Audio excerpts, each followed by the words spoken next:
To give us her take on the move away from more traditional fossil fuels, we can speak now live to Louise Burrows, policy advisor with Third Generation Environmentalism. Thank you very much for being with us here on France 24. Now, first of all, for those viewers watching who aren't familiar with E3G's work, what exactly do you do and what are you fighting for?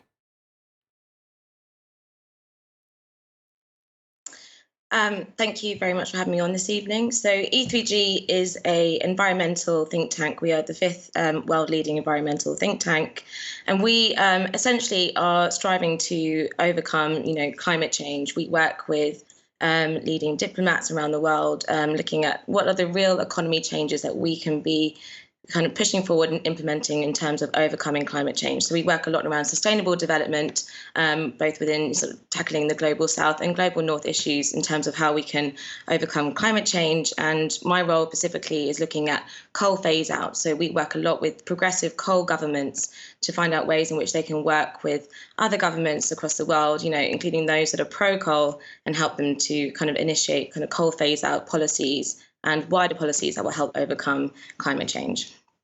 And what is the greenest and most economic way to shift away from fossil fuels like coal, in your opinion?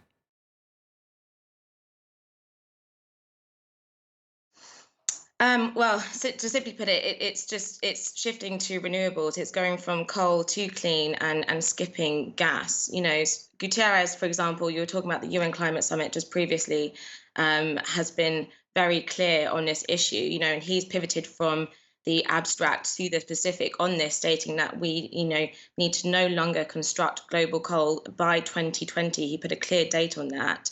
He says that countries have to phase out coal, and we have to end subsidies for fossil fuels. Those are kind of three clear things that we need to do. But at the same time, institutions, governments, that private banks, insurers have to divest. They have to end their subsidies for fossil fuels whilst also investing in renewable energy. So you can invest in clean energy, but there's also huge schemes around energy efficiency, which are very important to help also kind of reduce energy demand and reduce the demand for fossil fuels.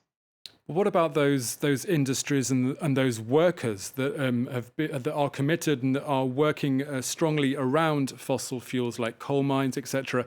How do we protect them and move forward?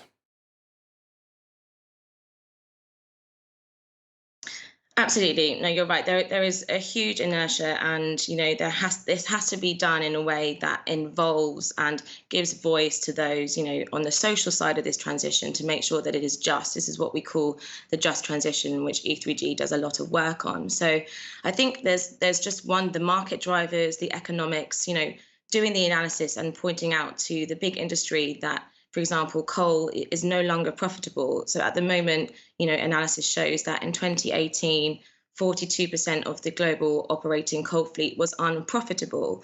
So there's simply no business case now to carry on constructing coal. And if we do, they will become stranded assets, and public money will end up kind of having to bail out those assets. So that's the one side. And the other is setting up kind of commissions, groups, just transition type task forces that involve the workers and give them a voice. Spain is a country that is doing this very well. That you have the EU that has the coal regions in just transition platform. It's a lengthy title, but it's all about how we make sure that the transition away from coal, for example, involves the workers and is done in a just manner. And if you can get it right, there are various ways in which that can be kind of translated around into gas and other industries. But yes, providing a voice to those people is very important. Okay, Louise Burrows, policy advisor with Third Generation Environmentalism. Thank you very much for being with us here on France 24.